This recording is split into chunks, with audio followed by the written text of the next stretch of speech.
Dear student, we are seeing numericals on the lesson laws of motion. विद्यार्थी मित्रांनो, गतीचे असणारे जे काही नियम जे आहेत तर त्या नियमांवर आधारित असणारे जे काही उदाहरणं जे आहेत तर ते उदाहरण आपण त्या ठिकाणी पाहतो. याच्यामधलं बी आकडा आपल्याला दिलेला आहे. Can object of mass 60 kg moving with an acceleration of 3 meter per second square. एक असणारा तो काही 16 किलोग्रॅम वस्तुमानात असणारा तो काही पदार्थ जो आहे तर तो पदार्थ 3 मीटर वर्ग यांचे काही त्वरण जे आहे तर त्या त्वरणानं त्या ठिकाणी गतिमान आहे. कॅल्क्युलेट द अप्लाइड फोर्स, तर त्या ठिकाणी लावलेले जे काही बल जे आहे तर ते बल त्या ठिकाणी काढा. If the same force is applied on an object of mass 24 kg, how much will be the acceleration. आणि असणारे जे काही या ठिकाणी तयार झालेले जे काही बल जे आहे किंवा तेच बल काय केलं तर त्या ठिकाणी 24 किलोग्रॅम असणारा जो काही वस्तुमानात असणारा जो काही पदार्थ जो आहे तर त्या पदार्थावर जर लावलं तर त्या ठिकाणी किती त्वरण जे आहे तर ते किती त्वरण त्या ठिकाणी निर्माण. त्या ठिकाणी काही काही गिव्हन आहे ते पहिल्यांदा आपण त्या ठिकाणी लिहू. गिव्हन मध्ये आपल्याला त्या ठिकाणी सांगता येईल की mass of the object, mass of the object. तर या ठिकाणी ते एम ने दाखवतो, परंतु आपण M1 ने त्या ठिकाणी दाखवू. M1 ते आहे 60 kg. त्याच्यानंतर ऍक्सिलरेशन, ऍक्सिलरेशन कशाने दाखवतो? ए ने दाखवतो. आपण A1 म्हणू. तर A1 किती दिलेले? 3 मीटर पर सेकंड स्क्वेअर. आणि आपल्याला काय सांगितले? अप्लाइड फोर्स जो आहे तर तो अप्लाइड फोर्स काय करायचा आपल्याला तर त्या ठिकाणी काढायला त्या ठिकाणी सांगितले. फोर्स जो आहे तर तो F ने आपण त्या ठिकाणी दाखवू. बरोबर. मग आता फोर्स जो आहे तर त्या फोर्सचा फॉर्म्युला आपल्याला त्या ठिकाणी माहिती. काय फॉर्म्युला आहे? Force is equal to mass into acceleration. परंतु आपण M1A1 या सूत्रामध्ये थोडासा बदल करून त्या ठिकाणी लिहू. त्या ठिकाणी F ची किंमत आपल्याला काढायची. M1 जे आहे तर ते M1 आहे 16. A1 किती आहे? 3. म्हणजे त्या ठिकाणी किती आलं? 16 इंटू 3 48. आता फोर्स जो आहे तर त्या फोर्सचा असणारे जे काही एकक जे आहे तर ते एकक असणारे तर त्या ठिकाणी न्यूटन त्या ठिकाणी असतं. आता पुढे इफ द सेम फोर्स, म्हणजे हे असणारे जे काही फोर्स जे आहे F एवढं असणारे जे काही फोर्स जे आहे तर ते काय केलेले पुढे त्या ठिकाणी is applied on the object of the mass. काय सांगितलेले की ऑब्जेक्ट ऑफ मास. तर ऑब्जेक्ट ऑफ मास आपण M ने दाखवतो, परंतु M1 त्या ठिकाणी वापरले आपण या ठिकाणी M2 म्हणू. तर ते M2 किती दिलेलं आपल्याला की 24 kg त्या ठिकाणी दिले. बरोबर. त्याच्यानंतर पुढे how much will be the acceleration. या ठिकाणी असणारे जे काही ऍक्सिलरेशन जे आहे तर ते ऍक्सिलरेशन आपल्याला त्या ठिकाणी फाइंड आउट करायचं. म्हणजे A2 जो आहे तर तो A2 आपल्याला त्या ठिकाणी फाइंड आउट करायचा. पुन्हा फॉर्म्युला तोच आपल्याला वापरता येईल की force is equal to mass into acceleration. आता या ठिकाणी M2 A2च्या रूपामध्ये आपण लिहू.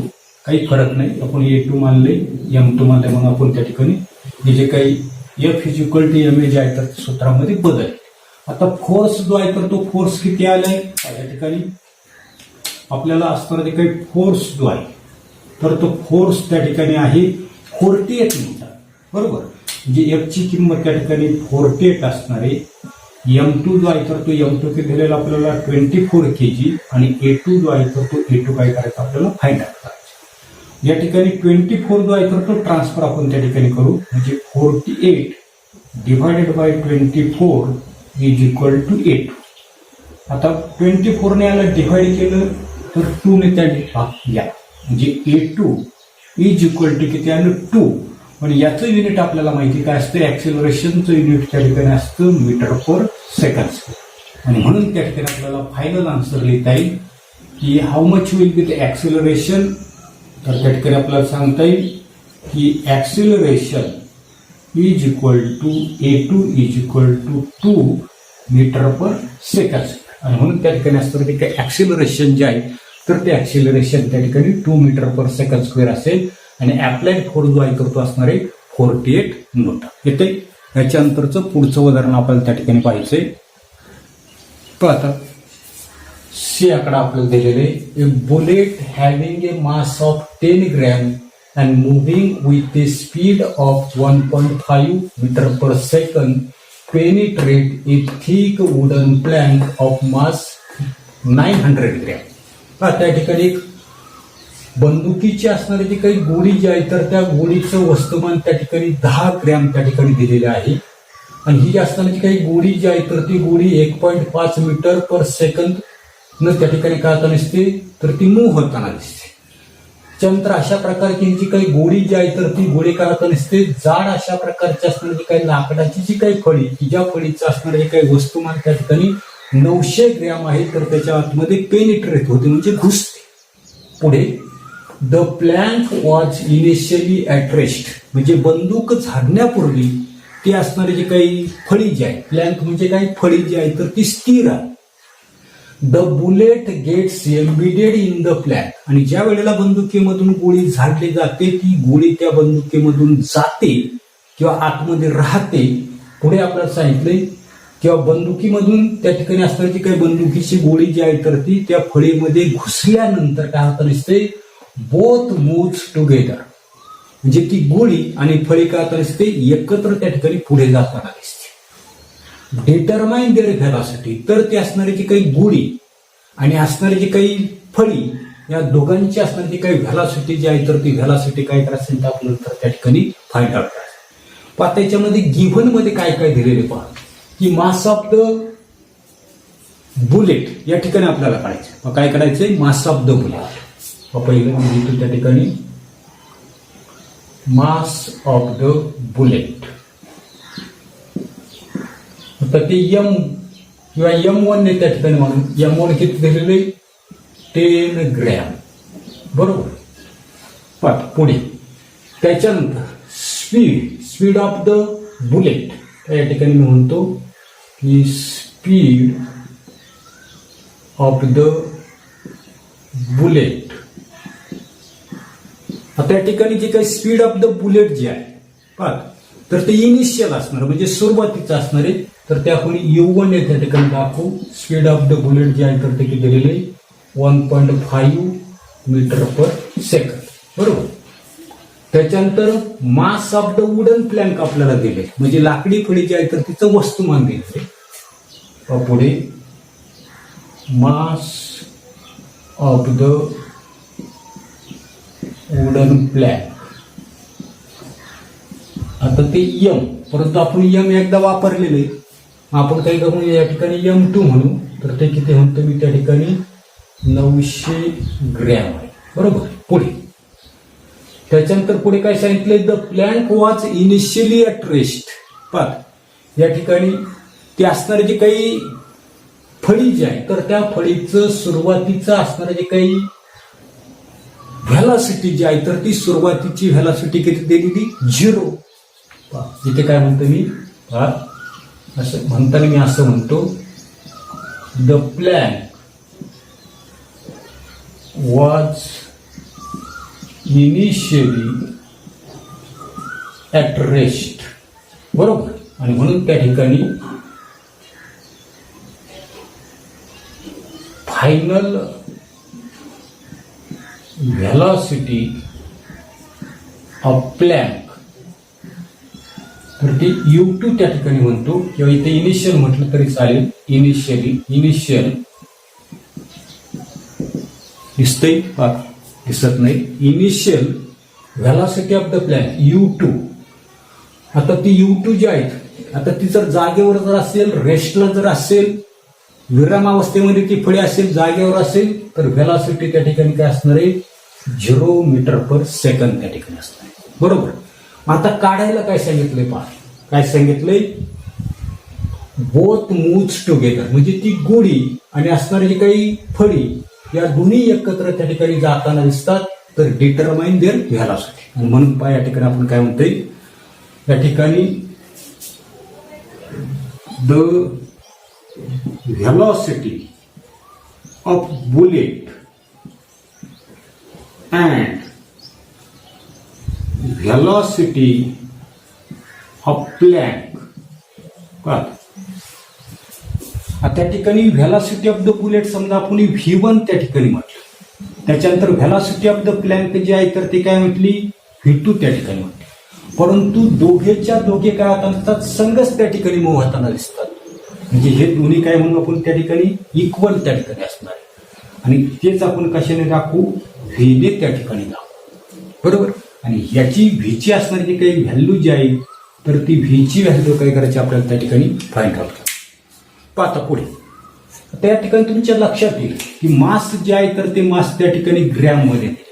मग आता ग्रॅमच काय करायचं आपल्याला किलोग्रॅम मध्ये त्या ठिकाणी रूपांतर करायचे. पाहत तर या ठिकाणी आपल्याला सांगता येईल की 1000 ग्रॅम जे आहे तर त्या 1000 ग्रॅमची आपल्याला माहिती किती होताना दिसतं 1 किलो त्या ठिकाणी होताना दिसतो. बरोबर. किंवा आम्ही काय लिहितोय की 1 किलो म्हणजेच किती आले तर त्या ठिकाणी 1000 ग्रॅम. किंवा हे 1000 ग्रॅमच कसे लिहितो मी त्या ठिकाणी 10⁻³ kg. जे काय आले तर त्या ठिकाणी 1 किलो म्हणजेच किती आले 10⁻³ kg. येते. आता मी लिहितो आणि नंतर तुमच्या त्या ठिकाणी लक्षात येईल. मग आपल्याला काय करायचं पाहता या ठिकाणी असणारे जे काही 10 ग्रॅम जे आहे तर त्या 10 ग्रॅमचे आपल्याला काय करायचे किलोग्रॅम मध्ये रूपांतर करायचे. पाहता मी लिहिताना काय लिहितोय की पहा की 1000 ग्रॅम इज इक्वल टू काय आहे 1 kg किंवा 1 kg. बरोबर.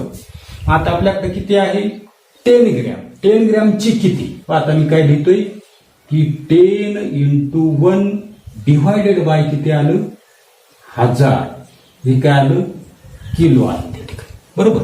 किंवा हेच मी असं लिहितोय की 10 डिवायडेड बाय काय लिहितो मी 10 डिवायडेड बाय 10⁻³ kg. किंवा हा 10⁻³ आहे तो जर वर जर आणला तर मायनस होईल. म्हणजेच किती आलं तर 10 × 10⁻³ kg.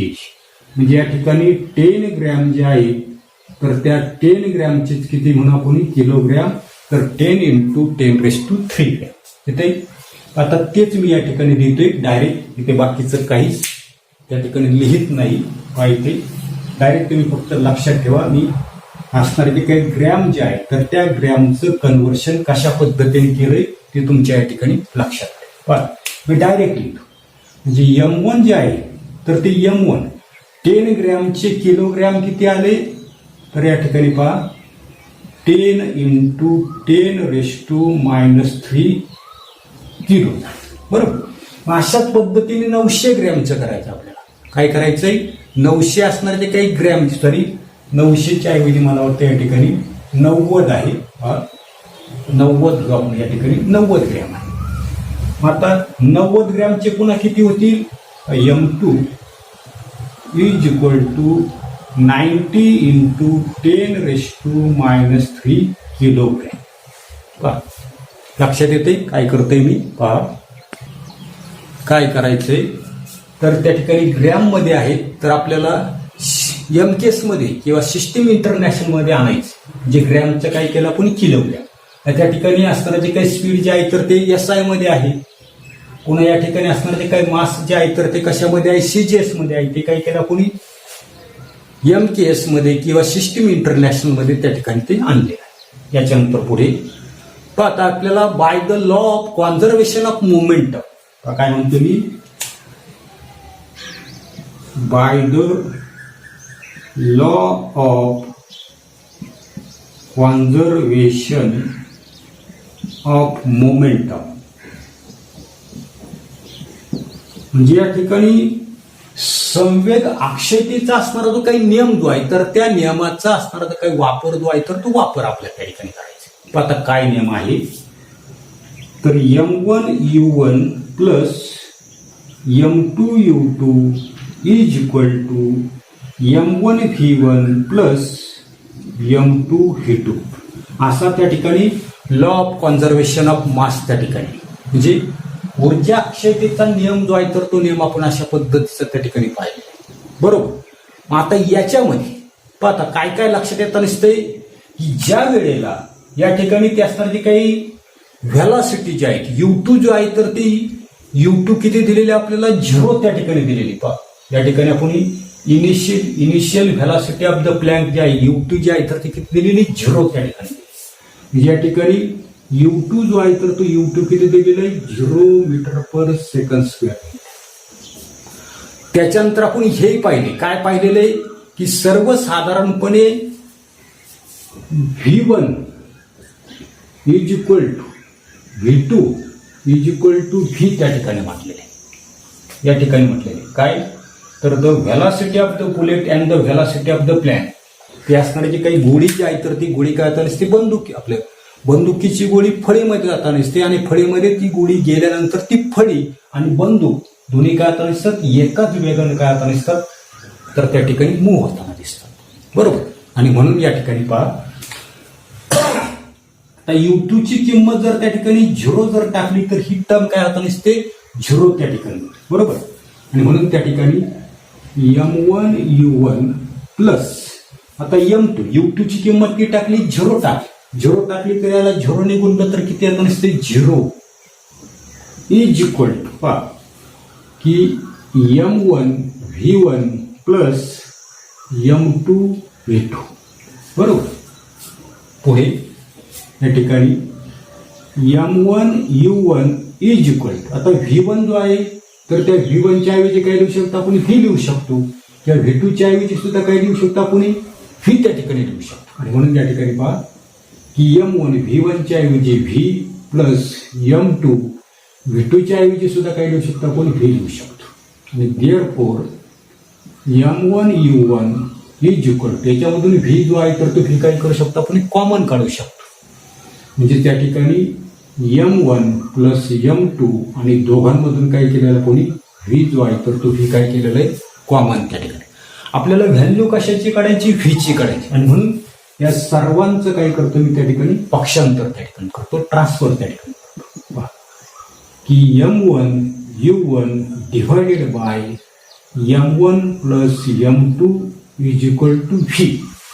आता याच्यामध्ये किंमत आपण पहा आता या ठिकाणी M1 ची किंमत आपल्याकडे आहे किती आहे 10 into 10 raise to minus 3. M1 ची किंमत किती आहे 10 into 10 raise to minus 3 unit काय मी त्या ठिकाणी लिहिली. त्याच्यानंतर U1 इनिशियल व्हेलॉसिटी दिलेली किती दिलेली 1.5 मीटर पर सेकंड मी काय लिहिली अपॉन पुन्हा M1 किती आहे तर 10 into 10 raise to minus 3 into 5 into नाही तर प्लस आहे प्लस M2 किती आहे तर 90 into 10 raise to minus 3 is equal to V बरोबर. मग आता पहा पुढे काय करतोय मी की V इज इक्वल टू म्हणतो V is equal to 10 into 10 raise to minus 3 into 1.5 divided by. आता मी काय करतो की सर्वसाधारणपणे मी काय करतो 10 रेस टू मायनस 3 काय करतो दोघांमधून त्या ठिकाणी कॉमन त्या ठिकाणी काढतो. पण मग त्या ठिकाणी 10 रेस टू मायनस 3 जर मी कॉमन जर काढला तर कंसामध्ये काय शिल्लक राहिलं 10 प्लस 90 बरोबर. आणि हा 10 रेस टू मायनस 3 त्या ठिकाणी कॉमन. पुढे आपल्या असं लक्षात येईल 10 रेस टू मायनस 3 आणि 10 रेस टू मायनस 3 काय झाले कॅन्सल झाले. मग आता शिल्लक काय राहिले पहा is equal to 10 into 1.5 divided by 10 plus 90 10 plus 90 किती आले 100 आले बरोबर किती आले 100. पुढे इज इक्वल टू पुन्हा आपल्या लक्षात येत नसते या शून्याला हा शून्य म्हणजे किती राहिले 1.5 डिवायडेड बाय 10 त्या ठिकाणी राहिले. आता 10 ने डिव्हाइड करायचं म्हणजे एक डिसिमल पॉईंट जे आहे तर ते काय होईल आपलं त्या ठिकाणी लेफ्टला त्या ठिकाणी सारखे म्हणजे V इज इक्वल टू पहिले किती आहे आपले 1.5 एक दशांश चिन्ह काय होईल इकडे म्हणजे किती आलं 0.15 आणि व्हेलॉसिटी जे आहे तर त्या व्हेलॉसिटीचे एकक आपल्याकडे आहे मीटर पर सेकंद. आणि म्हणून फायनल आन्सर जे आहे तर ते फायनल आन्सर मी त्या ठिकाणी इथे लिहितो बाजूला पहा. हे काय फायनल आन्सर आहे आपलं? द स्पीड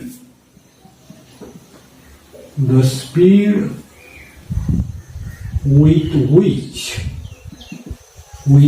which काय सांगता येईल आपल्याला? द प्लॅंक कंटेनिंग बुलेट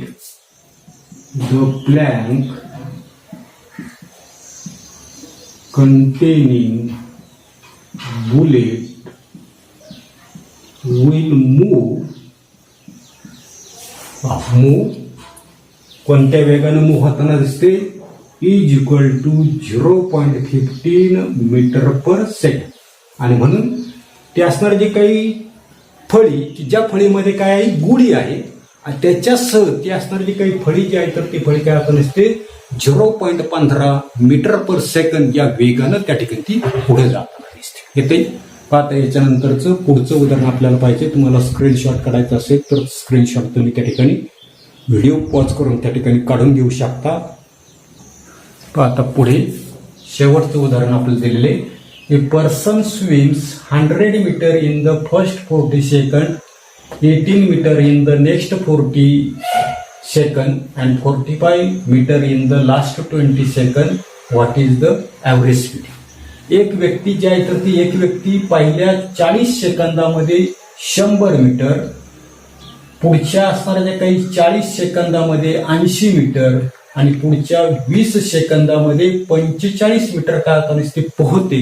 तर तिचं असणारं जे काही सरासरी असणारं जे काही चाल जी आहे तर ती सरासरी चाल काय करायचं आपल्याला त्या ठिकाणी काढायला.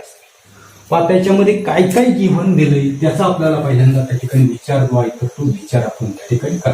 बरोबर. आता ठिकाणी पहिल्यांदा तिचं काय दिलेलं आहे आपल्याला? डिस्प्लेसमेंट त्या ठिकाणी दिलेली. पहा, displacement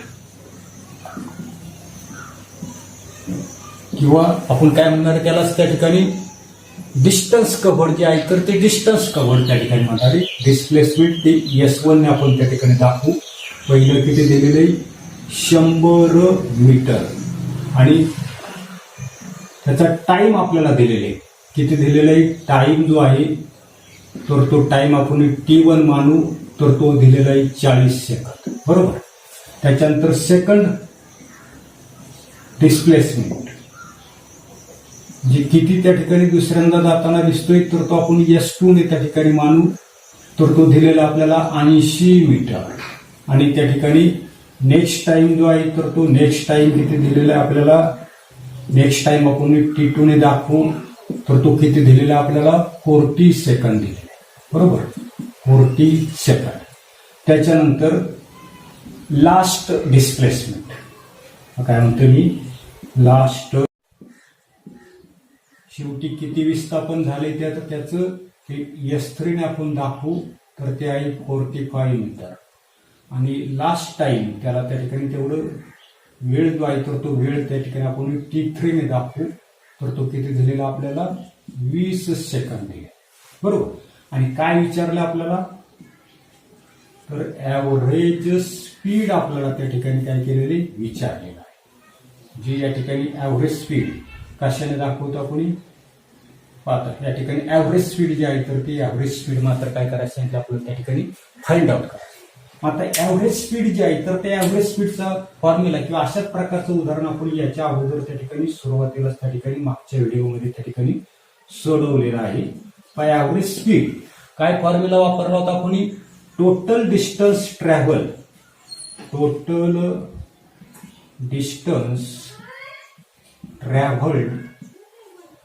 upon total time taken. बरोबर.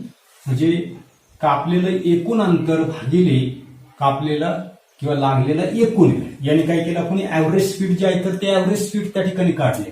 आता म्हणजेच त्या ठिकाणी पुढे लिहितो मी. पहा की आता टोटल डिस्टन्स किंवा डिस्प्लेसमेंट किती आहे? पहिल्यांदा S1 लागला, दुसऱ्यांदा S2 लागला आणि तिसऱ्यांदा किती तर S3. आता टोटल याची करायची म्हणून आपल्याला ऍड करावं लागणार आहे divided by total time taken. Total time taken पहिल्यांदा किती लागलाय? T1 लागला, दुसऱ्यांदा T2 लागला आणि तिसऱ्यांदा T3 लागला. पुन्हा आपल्याला टोटल टाइम काढायचा आहे. टोटल टाइम काढायचा म्हणून काय करा, आपण याची ऍडिशन करा. आता पुढे इज इक्वल. आता पहिलं डिस्प्लेसमेंट किती आहे, 100 मीटर आहे. दुसरं किती आहे, 80 मीटर त्या ठिकाणी. तिसरं किती सांगितलं आपल्याला, 45 मीटर आहे. आणि टाइम जो आहे पहिल्यांदा किती लागलाय, 40 सेकंद. दुसऱ्यांदा सुद्धा किती आहे, 40 सेकंद. आणि तिसऱ्यांदा मात्र किती आहे, 20 सेकंद. बरोबर. आता बेरीज करू पहा की 5 5, 4 आणि 8, 8 आणि 4 किती आले, 12, हातचाला 1 म्हणजे किती झाली, 225 झाली. त्याच्यानंतर 40 40 80 आणि 20 किती झाली, 100.